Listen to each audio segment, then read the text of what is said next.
रीनीट का सबको पता चल ही गया होगा क्योंकि मैं काफ़ी टाइम बाद वीडियो बना रही हूँ। क्या बोलूँ यार, नीट मेरी लाइफ का सबसे गलत डिसीज़न था आज तक का, जो कि एक बार को मेरा था भी नहीं। मतलब मैं सोच रही थी करने का और किसी ने सीधा जाके मेरा एडमिशन करवा दिया इंस्टीट्यूट कोचिंग में। खैर वो सब छोड़ो, जो भी है। मैंने ये एग्ज़ाम दिया था ये सोचकर कि इसके बाद मुझे नीट कभी भी नहीं करना। चाहे ये एग्ज़ाम मेरा जैसा जा रहा है मैं बैठूँगी, मैं एग्ज़ाम दूँगी, सारी क्रिटिसिज्म भी सहूँगी जो कि मैं सह रही थी, कर रही थी। ऐसा नहीं था कि मैंने जब से पेपर दिया था तब से मैंने एक दिन भी बिना रोए या फिर बिना किसी की डाँट सुने गुज़ारा हो, ठीक है। लेकिन अचानक से और मतलब मैंने बोल दिया था घर पे कि मैं अब नहीं करूँगी। हाँ, मेरे पापा कह रहे थे कि हम काउंसलिंग कराएँगे, पर मैंने उनको भी बता दिया था कि बहुत मुश्किल है काउंसलिंग में कुछ भी अच्छी चीज़ मिलना और यही सब। मैंने एक बार को मतलब सब कुछ मान लिया था कि ठीक है मुझे ये सहना है, ये सह के इसके बाद मुझे बहुत आराम मिलेगा। 1 महीना, 1.5 महीना, 2 महीना जितना भी सह लूँगी उसके बाद मैं अपनी मर्ज़ी का कुछ कर पाऊँगी। एज़ यू नो मैं मल्टीपल टॉपर हूँ। मैं इसको दोबारा देना नहीं चाहती, बिल्कुल भी नहीं चाहती। लेकिन जैसे ही रीनीट की news I, everyone was calling me. मेरे अंकल, मेरे पापा ने मुझे 9 दिन में एक बार भी कॉल नहीं करा था कि तुम क्या हो, कैसी हो। बस हाँ, वो काउंसलिंग के लिए एक बार कॉल करे थे। मम्मी को कॉल किए थे, मुझसे बात किया और बस इतना ही। लेकिन जब से रीनीट का आया है, मेरे पापा मुझे दिन में 3 बार कॉल करते हैं। कहते हैं कि तुमको देना ही पड़ेगा, तुमको हार नहीं माननी है। तुम इतने साल से कर रही हो, तुम्हारे लिए तो बहुत आसान होगा ये सब करना। तुम सब जानती हो कि अब कैसा पेपर आने वाला है। यार ये क्या बात होती है यार, मैं कैसे जानूँगी? मैं बच्ची हूँ यार, मैं इतनी बड़ी नहीं हूँ। और ये सब इसलिए है क्योंकि मैंने बस इतना बोल दिया था कि मेरा मन नहीं कर रहा दोबारा नीट देने का, बात ख़त्म।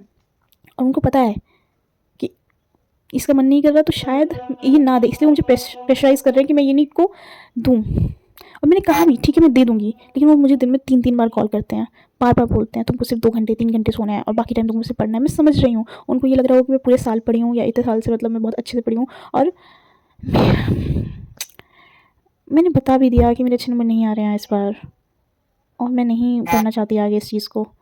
वो फिर भी नहीं समझ रहे। मेरी कज़िन ने छोड़ भी दिया इसे। कई बार मुझे ऐसे मन करता है कि यार मैं क्यों ही अपनी लाइफ को कंटिन्यू कर रही हूँ। मतलब बहुत स्ट्रॉन्ग हूँ यार, मेरे को बहुत इच्छा है कि मैं अपनी लाइफ कंटिन्यू करूँ। पर यार ये चीज़ जब मेरे पापा का मुझे कॉल आता है ना, वो कॉल कट करने के बाद मुझे इतनी ज़्यादा ओवर थिंकिंग होती है ना। ये वीडियो भी मैं तभी रिकॉर्ड कर रही हूँ जब मेरे पापा का मुझे अभी कॉल आया थोड़ी देर पहले, 10-15 मिनट पहले। मतलब मैं और किस तरह से बताऊँ कि मुझे ये पेपर नहीं देना। एक इंसान जो हमेशा अपनी लाइफ टाइम टॉपर रहा है, उसके बाद अब उसे एक ही एग्ज़ाम में इतनी बार फेलियर देखना पड़ा। और इसके बाद मतलब मुझे खुद को कभी-कभी लगता है यार मैं कुछ कर पाऊँगी या नहीं कर पाऊँगी। फिर भी मैं हिम्मत जुटा के किसी और फ़ील्ड में जाना चाहती हूँ, अपने आप को एक और मौका देना चाहती हूँ, पर मेरे घर पे मुझे सपोर्ट नहीं मिल रहा। मैं यार किसी कहीं जाती हूँ ना रिलेटिव्स में, वो लोग मुझे एज़ अ फेलियर देखते हैं और मैं ये चीज़ नहीं सहन कर पा रही। पता नहीं क्यों मेरे पापा को समझ नहीं आता कि मुझसे नहीं सहन हो रहा ये फेलियर का टैग अब। मैं कुछ और करके अपने आप को प्रूफ़ करना चाहती हूँ यार, मेरे से ये नहीं हो पा रहा। बेशक लोग सोचेंगे नीट से हार मान रही है, मेरे घरवालों ने बोला तुम हार मान रही हो, तुम इतनी जल्दी हार मान गई। नहीं, मैं हार नहीं मान रही। मैं बस अभी करना नहीं चाहती। अगर मैं करना चाहती तो मैं चाहे 10 बार उस पे फ़ेल होती, लेकिन मैं करती। लेकिन अब मैं इसे करना ही नहीं चाहती, मेरे दिल से उतर गया है ये चीज़। यार मुझे अपने ऊपर इतना ज़्यादा तरस आता है ना कभी-कभी। मतलब फैमिली का भी सोचती हूँ यार, लेकिन उनकी एज में और मेरी एज में तो ज़मीन आसमान का अंतर है यार। मैं उनकी हाफ़ एज की भी नहीं हूँ यार। मैं क्या बताऊँ यार, मैं इतनी ज़्यादा स्ट्रेस्ड हूँ, इतनी ज़्यादा मुझे ओवरथिंकिंग हो रही है। कल तो मैं मतलब रात के 1 बजे छत पे जाके रोने लग गई। एकदम बहुत ज़ोर-ज़ोर से रोने लग गई थी। ऐसे ही मैं ज़मीन पे लेट के रो रही थी यार। और क्या करूँ यार, मैं बहुत ज़्यादा इतनी ज़्यादा परेशान हूँ। मैं ये पेपर देना ही नहीं चाहती फिर भी, और मैं देने के लिए भी तैयार हूँ, लेकिन वो बार-बार मुझे फ़ोन करके बोलते हैं कि इस बार तुम्हारा हो ही जाएगा, इस बार तुम्हारा हो ही जाएगा। कैसे? कैसे हो जाएगा? कहाँ से लाऊँ मैं वो कॉन्फिडेंस? वो कहते हैं अपने अंदर कॉन्फिडेंस लाओ, कहाँ से लाऊँ? जो बच्चा एक ही एग्ज़ाम में इतनी बार फ़ेल हो चुका है, वो बच्चा कैसे कॉन्फिडेंस लाएगा अपने ऊपर, जब वो बोल रहा है कि उससे नहीं हो रहा, उसे नहीं मन कर रहा ये करने का। प्लीज़ समझिए आप लोग यार। अगर कोई पेरेंट्स भी ये वीडियो देख रहे हैं, प्लीज़, प्लीज़ आप ये समझिए कि नहीं बच्चों से हो पा रहा है। मैं खुद एक बच्ची हूँ, मुझसे नहीं हो पा रहा है। मैं बस ये प्रेशर में आके एग्ज़ाम दूँगी, अगर दूँगी भी तो उसके बाद मैं इतने दिन से 9 दिन से मैं झेल रही थी। एक तो हमारा सिस्टम इतना कुत्ता कमीना है, मैं ये चीज़ 9 दिन से झेल रही थी। मैंने खुद को कन्विंस कर लिया था आज से 4 महीने पहले ही कि मुझे इस फ़ील्ड में कंटिन्यू नहीं करना है अपने आप को, अपने ये करियर को। लेकिन इसने मुझे फिर से वहीं लाके खड़ा कर दिया यार। मैं कैसे पढ़ाई शुरू करूँ? लोग मुझे कह रही है गोल्डन चांस है। मेरे पापा कह रहे कि तुम कर लोगी, तुम्हारा हो जाएगा, तुम्हें तो सारी नॉलेज है, तुम तो अब तो तुम्हें सब पता होगा कि पेपर भी कैसा आएगा।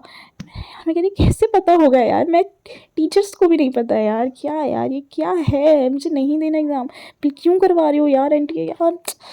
ओ गॉड, ये कितना स्ट्रेसफुल है।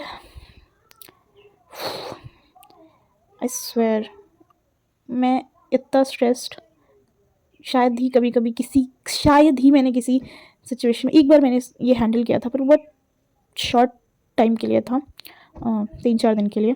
ये 9-10 दिन हो गए यार आज मुझे ऐसा फ़ील करते हुए। बात बात पे रोना, बात बात पे झगड़ा करना। मेरे घर वाले कह रहे कैसी हो गई है तू? मैं क्या बताऊँ कैसी हो गई हो? तुम लोगों ने मुझे ऐसा बना दिया यार। मैं तुम लोग को बोल रही हूँ मुझे नहीं करना, तब भी तुम लोग कह रहे हो ठीक है कर लो। और मैं क्या बोलूँ, कल मैं एक मूवी देखने चली गई थी, वो मुझे जाना नहीं था। मेरी बुक्स मेरे अंकल के घर पे थी, तो मैं वो लेने गई थी। तो वहाँ से मेरे भाई ने बोला कि चलो मूवी देख लेते हैं। बहुत धूप हो रही थी, तो हम कैसे घर जाएंगे इतनी धूप में, तो मूवी देख लेते हैं, तब तक शाम हो जाएगी। हमने मूवी देखी, मैं घर आई, मूड ठीक था। इतने मेरे पापा की कॉल आ गई कि देख ली movie. I said yes. He said कि घूम लिया? मैंने कहा हाँ। कहते ठीक है, अब भैया के चक्कर में इतना मत रहो, पढ़ाई करो, तुम अपना देखो, तुम्हें 10 दिन में एग्ज़ाम हो जाएगा तो तुम क्या कर लोगी? मैं कहा यार, मैं पूरे साल कहीं नहीं जाती, मैं कुछ नहीं करती। पूरे साल छोड़ो यार, इतने सालों से कुछ नहीं कर रही। वही मेरे बीच में मेरे भाई की शादी पड़ी थी, तो मैं उसमें ही आई थी, वैसे मैं कहीं नहीं गई।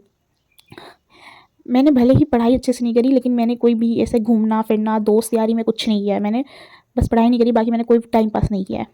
लेकिन क्या बताऊँ यार, life is so fucking hard जब आपको कोई सपोर्ट नहीं करता, खास करके आपके घर वाले। मैं बोलूँगी तो बोलती ही रह जाऊँगी, मेरे पास बहुत कुछ है बोलने के लिए। मैं अपनी मम्मी को रात में बोल रही थी, मम्मी कहती सो जाओ, मैं दिन भर सुन सुन के पक गई हूँ, तुम्हारा भी और उनका भी। आई सेड मैं किसको सुनाऊँ फिर अपनी बातें, मेरे पास तो दोस्त भी नहीं है यार। मम्मी ही सेड प्लीज़ सो जाओ। मैंने कहा ठीक है यार, सो जाती हूँ। मैं उनको भी ब्लेम नहीं कर सकती जी, रात दिन जब से नीट हुआ है तब से रात दिन यही बातें चल रही हैं, पर मैं किसको सुनाऊँ सच में अपनी बातें।